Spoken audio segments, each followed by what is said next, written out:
O pão nosso de cada dia, nossa meditação diária na Palavra de Deus. Especial Hebreus com Pastor Sinésio Santos. Olá, meus queridos amigos, meus amados irmãos, todos vocês que acompanham o nosso canal A Palavra Responde e a nossa aula aqui, o Especial Hebreus, dentro do quadro O Pão Nosso de Cada Dia. Lembrando que a sua participação é muito importante. Use para isso nossos canais nas redes sociais. Nós temos aí o Facebook, a página Apocalipse e Mistérios. Ou você pode ainda usar o meu canal, A Palavra Responde. Deixe ali o seu comentário, o seu like, compartilhe esse vídeo e com isso você também participa das nossas atividades. Se preferir, use o Instagram, ok? Todos eles com links, com QR Codes aí na tela, para você poder apontar o seu celular e vir fazer parte da nossa comunidade. Reflexão anterior, na aula anterior, nós fechamos o tema sacerdócio de Melquisedeque. Tá? Falamos ali sobre o personagem Melquisedeque, falamos sobre a semelhança entre Cristo e Melquisedeque. E o tema que começamos hoje, baseado no capítulo 8, é Cristo, o sumo sacerdote de uma nova aliança. Epístola aos Hebreus, tá? Cristo, o sumo sacerdote de uma nova aliança, Hebreus capítulo 8, é o nosso tema. No capítulo 7, deixa eu só preparar aqui para fazer algumas anotações. Isso. No capítulo 7, nós vimos que Jesus Cristo, o porquê Jesus Cristo, ele é o sacerdote segundo a ordem de Melquisedeque. E foi bem interessante essa comparação que nós fizemos entre Jesus, o sacerdócio levítico, e o sacerdócio profético, vamos dizer assim, lá baseado em Melquisedeque. Melquisedeque, então, um tipo de Cristo, e Cristo é o antítipo de Melquisedeque. No capítulo 8, o autor continua o tema anterior, tá? Ou seja, ele vai aprofundar esse conceito, da superioridade de Cristo e da aliança que é instaurada a partir dele. Essa nova aliança que nós vivemos hoje. Então o autor continua trabalhando isso e mostrando diferenças, mostrando o porquê o evangelho, porquê a salvação que nós temos agora é chamada por ele mesmo de tão grande salvação. E ele começa a traçar um paralelo aqui entre as duas alianças.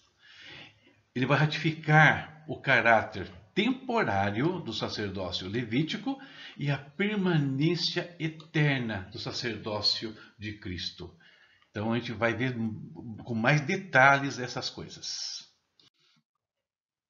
E essa analogia que ele começa aqui fazendo no capítulo 8, aliás, começou até um pouco antes já, ela vai predominar ainda nos capítulos 9 e 10, tá? Ou seja, ele vai levar aqui 3 capítulos falando sobre a aliança anterior e a aliança atual. Ele apresentou Jesus, como nós vimos aí, como o sumo sacerdote, mas pertencente a uma ordem superior ao sacerdócio levítico, o sacerdócio de Melquisedeque. E como que ele embasou isso? Primeiro, ele apresentou as credenciais do novo sacerdote, do novo sumo sacerdote de Jesus Cristo. E qual foi essa credencial principal? A palavra do juramento, Salmo 110, jurou o Senhor e não se arrependerá. Tu és sacerdote eternamente segundo a ordem de Melquisedeque. Ele falou também do caráter e da posição de Jesus Cristo junto ao trono celestial. E nós vamos ver agora que é ali que ele realiza o seu ministério. Então vamos lá analisar alguns pontos desse capítulo 8 hoje, começando então no verso 1. Ora, a suma do que temos dito é que temos um sumo sacerdote tal que está assentado nos céus à destra do trono da majestade. Versículo 2. Ministro do santuário e do verdadeiro tabernáculo, o qual o Senhor fundou, e não o homem. Então perceba que nesses 2 versos iniciais, o que o autor faz? Ele está dizendo o seguinte, olha, eu estou sintetizando extraindo de tudo quanto eu disse até agora o que? O eixo central, a coisa e a ideia principal de tudo isso. Ele vai mostrar para a gente no capítulo 8, a partir desses versos que nós lemos aqui. E o que ele está nos dizendo? Ele está falando da superioridade do sacerdócio e da aliança, né, trazida por Cristo. Baseado isso nos seguintes pontos, né? Isso expressa essa superioridade como? Ele está sentado à destra do trono de Deus. E segundo, ele está ministrando no verdadeiro santuário. Isso aqui são dois pontos bem interessantes que a gente vai um pouco além daqui a pouquinho. Mas esses dois pontos básicos. Cristo não é um sacerdote que está servindo aqui na terra, ele está servindo nos céus. Segundo, ele não está ministrando um tabernáculo e templo terrestres e temporários. Ele está servindo no trono celestial, no verdadeiro tabernáculo. Versículo 3. Porque todo sumo sacerdote é constituído para oferecer dons e sacrifícios, por isso era necessário que esse também tivesse alguma coisa que oferecer. Na qualidade de sumo sacerdote, Cristo também deveria ter algo para oferecer a Deus. Porque o ofício sacerdotal ele tinha dois aspectos básicos. Primeiro, era a intercessão.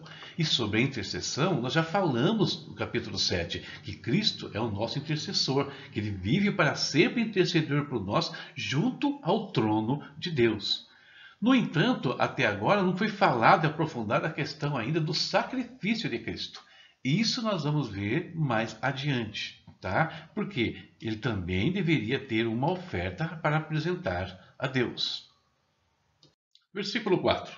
Ora, se ele estivesse na terra, nem tão pouco sacerdote seria, havendo ainda sacerdotes que oferecem dons segundo a lei. E o 5. Os quais servem de exemplo e sombra das coisas celestiais, como Moisés foi divinamente avisado, estando já para acabar o tabernáculo, porque foi dito, olha, faze tudo conforme o modelo que no monte se te mostrou. Então Cristo se qualifica como sacerdote pelo fato de servir numa instância superior. E o autor é muito claro, né? Se ele estivesse servindo aqui, ele nem seria sacerdote. Por quê? Vamos relembrar. Ele não fazia parte da tribo de Levi, ele não fazia parte da linhagem sacerdotal. Então, o sacerdócio dele é baseado em outra instância, em outro momento da história da redenção. Verso 6. Mas agora ele alcançou o ministério tanto mais excelente quanto é mediador de uma melhor aliança, que está confirmada em melhores promessas. Então, o adjetivo melhor, né, caracteriza o sacerdócio de Cristo. Ele tem um ministério mais excelente. Ou seja, o ministério dele é muito melhor do que o ministério exercido pelos sacerdotes no antigo templo, nas sombras, vamos dizer assim. É mediador do melhor pacto. Porque o pacto, que nós vimos, né? Falei sobre isso na aula anterior. O pacto do Calvário traz misericórdia, traz libertação do pecado. O do Sinai só levantava a questão do pecado. E finalmente, né, em melhores promessas. O que a lei trazia ao homem? Ela não trazia nada de uma herança eterna e concreta. Ela apenas tinha como função levar o homem até Cristo. E esse sim tem promessas de um reino eterno, de uma vida abundante e que ele pode dar a todos os que o recebem e vivem para ele e por meio dele. O versos 7 até o 13, o que o autor vai fazer? Né? Ele vai ainda definir de maneira ainda mais clara a transitoriedade da velha aliança e a chegada da nova aliança por meio de Jesus Cristo. Verso 7. Porque se aquela primeira for irrepreensível, nunca se teria buscado lugar para a segunda. Então o que ele está dizendo aqui? Que o primeiro sacerdócio ele era eivado, né, de defeitos, não do sistema, mas dos que o operavam. Ou seja, o problema da lei não estava na lei, estava em quem praticava a lei, em quem operava a lei, que eram os sacerdotes, como nós temos visto aqui várias vezes, temporários, efêmeros, mortais. Tá? Então, tinha que buscar espaço para um segundo tipo de sacerdócio. E o autor vai citar agora trecho do livro do profeta Jeremias. Por quê? Porque ali Deus já sinalizava, né, com uma nova aliança. Vejamos. Porque repreendendo-os lhe diz: Eis que virão dias, diz o Senhor, em que com a casa de Israel e com a casa de Judá estabelecerei uma nova aliança. Não segundo a aliança que fiz com seus pais no dia que os tirei, no dia que os tomei pela mão para os tirar da terra do Egito. Como não permaneceram naquela minha aliança, eu para eles não atentei, diz o Senhor. A velha aliança embasava-se num conjunto de ordenanças, tá, que não foram, né, guardadas pelo povo de Deus. Havia uma aliança. Havia até algumas promessas envolvidas naquela aliança, mas o povo quebrou, o povo não guardou a lei de Deus e, na realidade, nem foi capaz de fazê-lo. Verso 10. Porque esta é a aliança que depois daqueles dias farei com a casa de Israel, diz o Senhor. Porei as minhas leis no seu entendimento, e em seu coração as escreverei, e lhes serei por Deus, e eles me serão por filho. As características da nova aliança são descritas por Deus aqui agora, já lá para o profeta Jeremias. Ezequiel também vai falar sobre isso no capítulo 36. E qual é a parte principal? É que ela não mais seria escrita em elementos externos ao homem.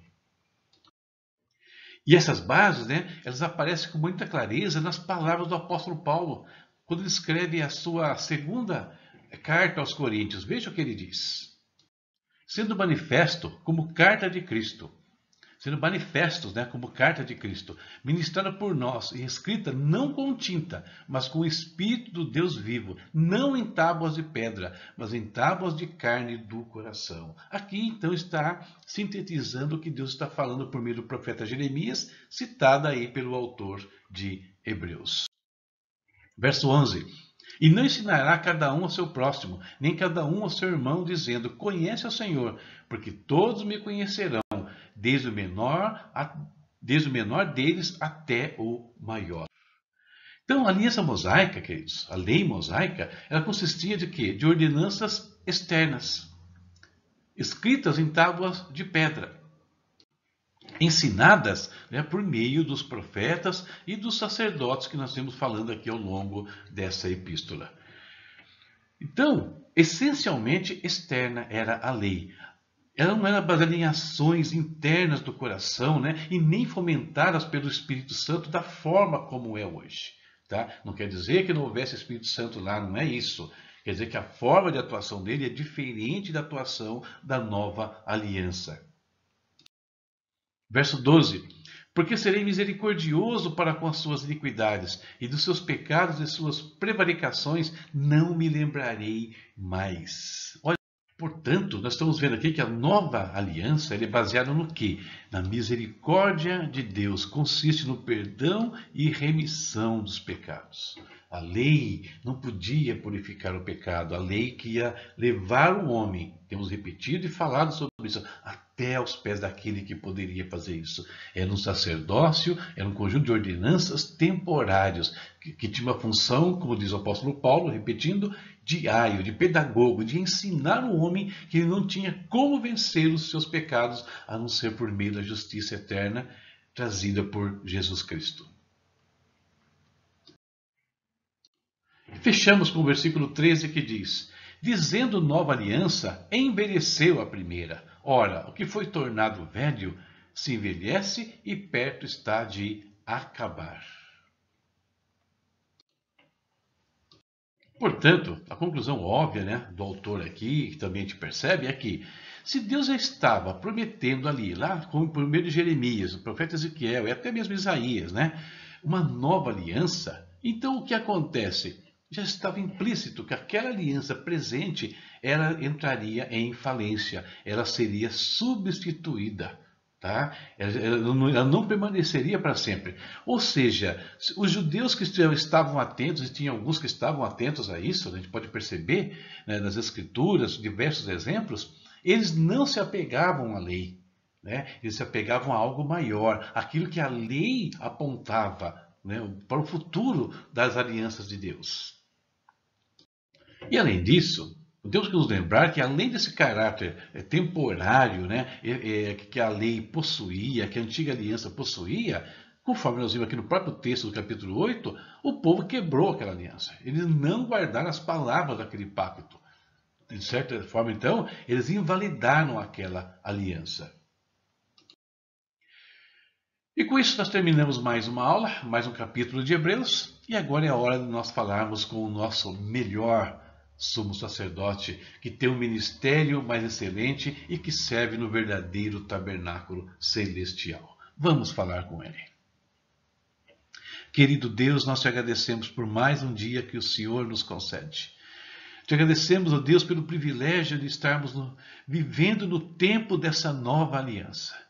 E Deus, e na autoridade que o Senhor nos dá, no caminho que o Senhor nos dá, nessa possibilidade tão ampla de nos aproximarmos do Senhor, meu Pai. Nós falamos contigo nesta manhã, pedindo que a tua bênção guarde a nossa casa, a nossa família, guarde, Deus, a nossa vida em todos os aspectos, Pai eterno.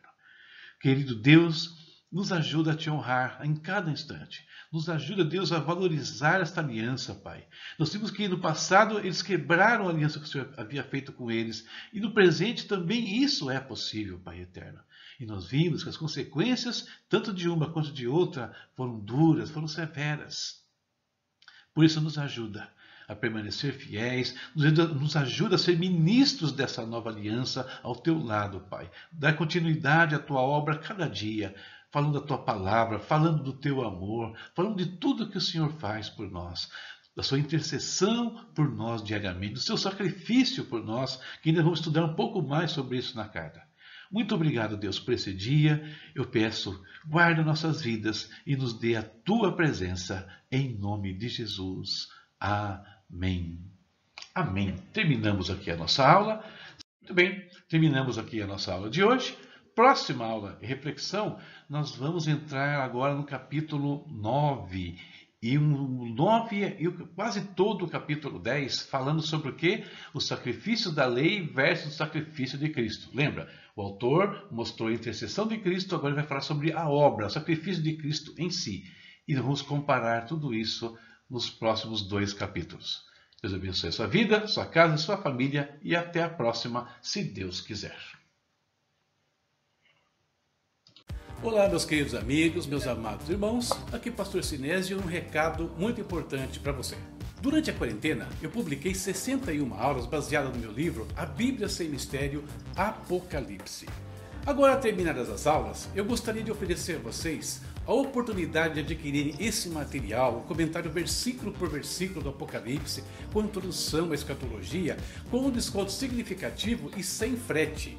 Sim, é isso mesmo. Você pode adquirir esse livro com 20% de desconto e sem frete para todo o Brasil.